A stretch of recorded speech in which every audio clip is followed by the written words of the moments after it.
My name is Cameron Mack, and I'm a member of the Active Minds Speakers Bureau.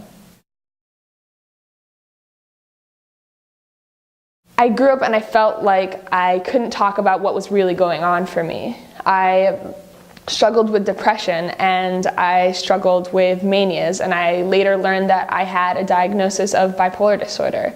It was something that was kept really quiet for a long time. People in my family didn't know.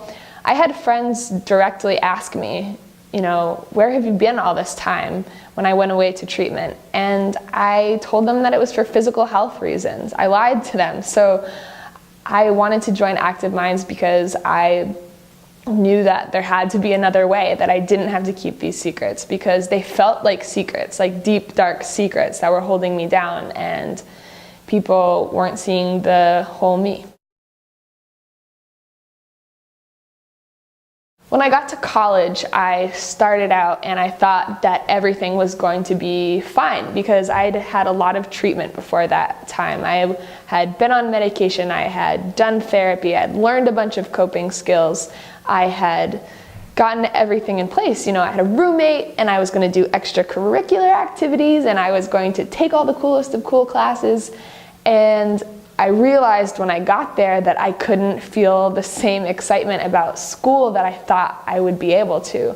I was starting to have symptoms of depression again. I noticed it in my desire to be around people. It was a lot less. I was spending so much more time in my room. And it got to the point where my focus was off, and so I just stopped going to school again. I realized that I was struggling with depression. In some ways I was really angry that I wasn't just okay, because I was doing what I thought was all the right things. I was running, I was going to classes, I was socializing, so I should have been fine, right? No, I wasn't fine. I wasn't fine at all. Depression was awful. It was really awful because I couldn't focus. I didn't want to be around my friends. I wasn't the same person anymore. I went so far as to just completely isolate myself and go to my parents' basement and hide out there. I stayed there for at least a month and I wouldn't let anyone help me. I still remember one of my best friends coming downstairs and she knocked on the basement door and she was trying to help me. And part of me wanted to turn around and get help from her, be like, yes, something's wrong, but I felt so miserable. I felt so ashamed of the person that I had become. Before I had had so much, I was an A student, I was an athlete, I was everything. My parents were so proud of me, but now I was someone that I couldn't even be proud of, and why should anyone else?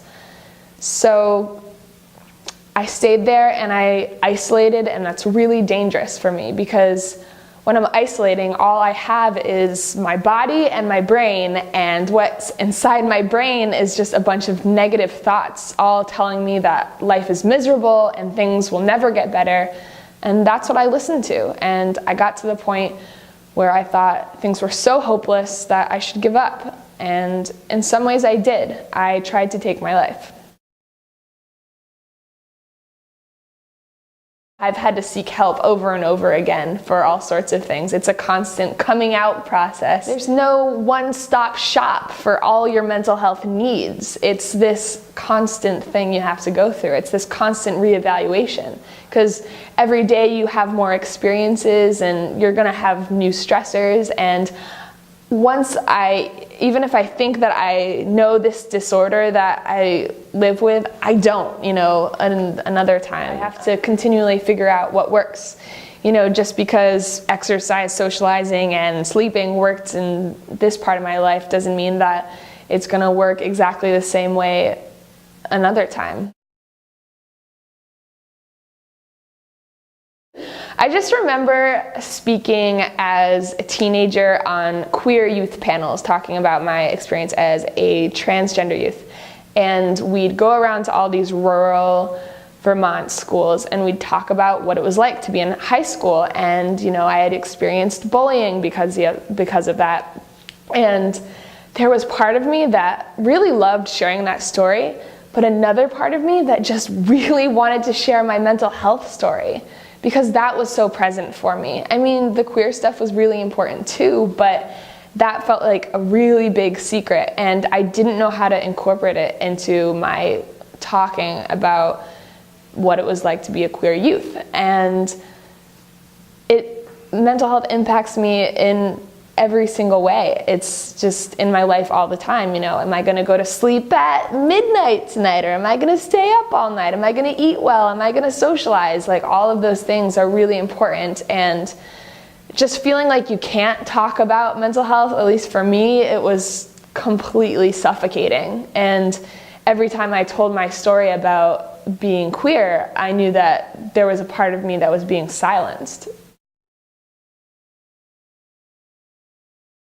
It's hard because I throw a lot of labels at them, you know, like bipolar disorder and transgender, but I want them to walk away just knowing that I'm that kid that sits next to them in math class, you know, and it really could be anyone, and that it really could be their friend or their family member or anyone, and I'm just really normal, and I happen to live with this disorder, and I happen to talk about my experiences around it too.